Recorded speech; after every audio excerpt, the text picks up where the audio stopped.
Hi there. Welcome to Economics from the South, where we rethink economics, give a voice to marginalized communities, and come up with lasting solutions to ensure a fairer, more sustainable future for all of us. I'm your host, Julian Samboko, a Kenyan business journalist. It's great to have you on board this series from the International Development Economics Associates, a network of progressive economists who challenge the way the world is run and put forward viable alternatives that center the perspectives and needs of the Global South. Our focus has been on two really important research areas for ideas: sovereign debt and rethinking how the international financial institutions are structured, governed, and operate. Episode 5. I'm delighted to be joined by a woman with many accolades to her name. She once taught at the University of International Business and Economics in China and was head of the Debt and Development Finance branch of the United Nations Conference on Trade and Development. I'm Yuefen Li from the South Centre. I'm the Senior Advisor on South-South Cooperation and Development Finance. Professor Yuefen Li, thank you so much for joining us. Tell us about what the South Centre specifically does in relation to the international finance institutions. First of all, the South Centre was established in 1995 by the South Commission. It is established as a think tank for the developing countries only, and it is an international organization, which means it is intergovernmental. We now have 55 developing countries as members of the South Centre. For the South Centre, the development finance is a very important part of the work of the Centre. We follow international negotiations on the topic. For instance, right now, the preparation for the Finance for Development next conference, which will happen in Spain in 2025. In addition, the South Centre also undertake research and analysis, which means we'll publish papers and briefings, policy notes for the developing countries to give them ideas and advice, and also keep them update relating to the progress in the international community relating to the development finance, and also brief them of the most important topics relating to the interests of the developing countries. So when you talk about the international financial institutions, the international financial system, in terms of the reforms you have already briefly hinted at, what are the most pressing issues for the Global South, in particular African countries? I think the most urgent one at this moment is we are in the phase of the systemically important developed countries hiking interest rates, which has led to the increase of debt servicing cost. Of course, the borrowing cost also, which right now is in the double digits, and also has resulted in the devaluation of national currencies, including the countries in Africa. Some of them have their currencies devalued by 20 to 30%, which will make the debt even more expensive for these countries. So together with the increase of cost of servicing debt and also outflow of financial resources because of the rate hiking by the Fed and other countries like Japan, as well as the EU, there has been a kind of massive outflow of financial resources, and also the lendings from multilateral institutions have not really kept pace. So the most urgent thing right now is to provide the countries especially countries in Africa, with sufficient liquidity to cushion off the kind of physical gap and also debt servicing gap they are facing. However, there are various difficulties we are facing right now. For instance, the rechanneling of the SDR, a special drawing rights in the IMF, is not happening as fast as we wish it to be. And also there has been the discussion of issuing more SDRs. However, we've run into resistance from some countries. And we know that SDR is kind of liquidity, which will not introduce cost and will not increase debt burden for the developing countries, which should be a kind of increase during the moment of difficulties for developing countries, especially African countries at this moment. So right now, it is a very important, urgent issue. Another urgent issue is the reform of the international financial architecture. And for the reform, one very important issue is to increase the voice and quota of developing countries. We know since the World War II, the reform of voice and quota has been going very slowly, really lagging behind the economic development, the growing GDP, growing economic importance of African countries, and of course, the growing weight of the African countries, including the population of Africa, which now is quite important in the world. So there has been a lot of changes in the world. However, the international financial architecture has really not changed very much. Professor, allow me to push you a little bit on that point and to seek clarity. When you talk about rechanneling special drawing rights, you're rechanneling from whom to whom, and why is this important? Well, we know the allocation of SDR is according to the quota of the countries. Right now, the majority of the quotas is, of course, related also to voice, is in the developed countries because they have the majority voice, majority quota. So when we have a new allocation of SDRs, most of the SDRs would go to developed countries which don't really need SDRs, and they just leave it there on their balance sheet, while the African countries, they really need this SDR. They have very little because their quota, their voice is very little. So with the SDR new allocation, we need to rechannel the unused SDRs to the African countries, to the developing countries, which are waiting for this SDR to solve some of their liquidity problem. However, this rechanneling takes time.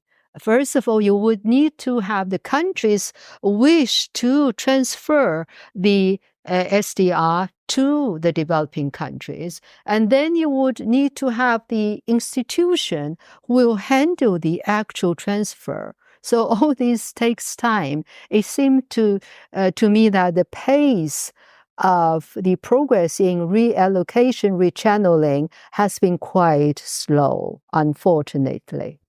Prof, you have mentioned that there is resistance to the rechanneling of SDRs. Why would there be resistance, and what would that mean, or what does that mean actually for the Global South? Well, there's not only the resistance to rechanneling, there's also the resistance to floating new SDRs because when you float new SDRs, you will need to get the support of the majority of the countries with majority of the quotas. However, we know the United States has the vetoing power when it comes to decisions as this. They have 16% of the total IMF quota. The U.S. is the only country with this vetoing power. And for the U.S., they would need to have the congressional approval of the issuance of new SDR. So for the moment, it seems that the U.S. government, at least at some of the meetings from what they've been talking about, they are not really agreeable with further new issuance of SDRs. Of course, SDR would also diluting with the new issuance of SDR, it would also be diluting the importance of some of the dominant currencies in the world at this moment. So there are various factors relating to the support or no support to the floating of the new SDRs. The same with the rechanneling of SDRs. How much, to who, all this, to who means to which country. So all this would require a certain kind of approval and support from the countries with important shares of quotas. Thank you for that, Prof. I'd imagine the dominant currencies you're talking about here, the likes of the US dollar, the sterling pound. The US dollar, the euro, the yen, right now, they are quite important. If you look at the share of the foreign exchange reserves and also the debt holdings. Thank you for that, Prof. Now, allow me to switch gears here and talk about Malta's G20. So Brazil is currently the chair of the G20 presidency, and the theme here is building a just world and a sustainable planet. It seems as if this is a very unprecedented G20 presidency in many ways. What can be realistically achieved with Brazil at the helm of the G20? I think the Brazilian presidency so far has already done a great job. Their formulation of the Global Alliance Against Hunger is welcomed by almost everyone because we know that hunger is a very important SDG goal. And with the polio crisis, we've really suffered reversal in implementing this goal because of the increasing number of people suffering from hunger. And this increasing number, actually, great majority is in the sub-Saharan African countries. And the Brazilian presidency has taken this as a major challenge. And they have already formulated with a very impressive global alliance. And also, in order to tackle the problem of widening inequality, the Brazilian presidency has made great progress in formulating the global taxation against the very rich. And this is something very impressive and has won international support.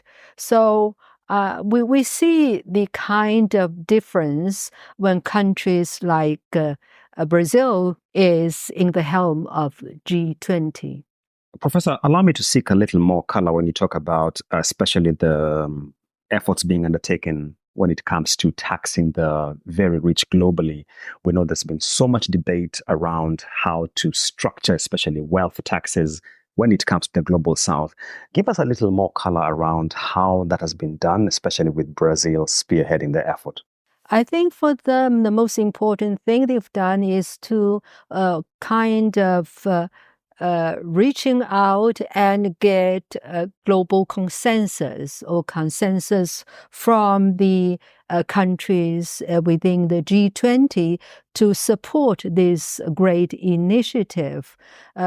We know that for taxation issues, in some countries, they've introduced new taxation which is terribly regressive and which has led to protests from the poor and from the young people because right now people in the developing countries are still coping with the crisis on the cost of living, and to increase taxes regressively would certainly make the poor suffer even more. What the beauty of the Brazilian initiative is that they realize that the top 10 or 5% of the rich in the world having a kind of expanding pie of the global wealth. So they think they need to tax more. And very often, the very rich, they don't pay taxation at all. There are various kind of measures and ways to avoid paying taxation. So this initiative certainly has won support from countries. Prof, speak to us a little more about the Global Alliance around hunger, because this is a particularly pressing issue, especially in Africa. I think right now they've just established this, and there was a meeting, I think, took place last month, and there was resounding consensus on that. I think to follow up, we'll see what specific measures and tasks they will take up. So we look forward with great anticipation to the details relating to what to come up in the future. Prof, to wrap up our conversation, Brazil should be handing on the G20 presidency to South Africa. What can we expect? What are some of the things you would hope for as you look forward to the South African presidency? I think for each presidency, the country can only handle a few questions, issues. They cannot handle all the pressing issues, all the global challenges. So for the Brazilian presidency, they've tackled a few and has made great progress. So the rest, probably they would wish some of the issues they wish to tackle, but have not got the chance to really go deeper into that. I think the Brazilian presidency would wish that the South African presidency would continue to go further on this kind of challenges. Of course, for South Africa, it is an important country in the African continent. Of course, the South African presidency would like to focus on some of the African-oriented issues.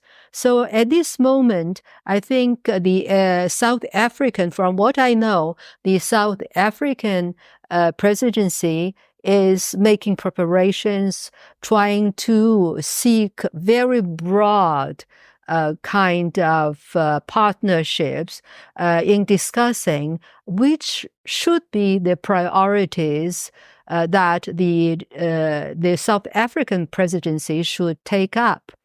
They've already contacted some of the international organizations, South Centre included, and also seeking inputs from these institutions, think tanks, famous personalities. So they would like to see out of all these proposals from different partners, what would be most suitable for the South African presidency? What will be achieving the greatest impact in problem solving. So I think South Africa is right now in the process of selecting the priorities for the South African presidency. And in this process, they have already joined hands with the Brazilian presidency. For instance, the sous chef of Brazil has already gone to Pretoria to discuss with the South African authorities. So I think the discussions are going on. I think it won't take long. We'll see clearly the priorities chosen by the South African government. So we are talking about passing the baton to South Africa in the G20 presidency. And we know the African Union has been admitted as a member of the G20. What do you make of those two occurrences? Do you think it really strengthens South Africa's presidency? Certainly, African Union is very much involved and actually strengthened the hand of South Africa in the preparation for the South African presidency. For the meeting I've attended not long ago, not only the Brazilian presidency had sent people, the African Union was very much involved in the discussion. So they bring the kind of perspective from the African Union, which the South African government is taking it very seriously.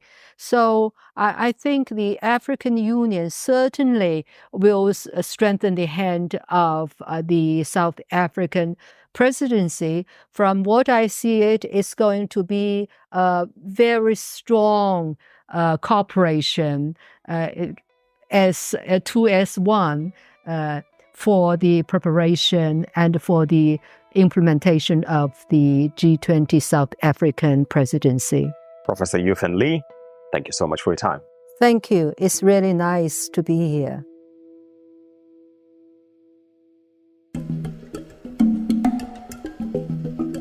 Next time on Economics from the South, we hear from a leading critic of the current model of economic globalization, an academic and activist who once risked 25 years in prison to expose the extent of how World Bank projects helped support the dictatorship of Ferdinand Marcos of the Philippines. We post as World Bank project directors coming in from abroad and looking very haggard with our ties askew. And we were asked for IDs, and we tried to pretend that we were trying to find our IDs in our pockets. And since it took such a long time, the guards just let us go in. After 3 years, we were able to sneak out about 6,000 pages worth of World Bank material, which documented in detail how they supported the Marcos government. That's Walden Bello from the Philippines. Thanks for listening to Economics from the South, brought to you by the International Development Economics Associates. Check out the show notes for a link to the Ideas website and more resources. And of course, please do share the show with others. I'm Julian Samboko. The producer is Penny Dale. The concept is by Charles Abugre, CP Chandrasekhar, and Atieno Ndomo of the International Development Economics Associates.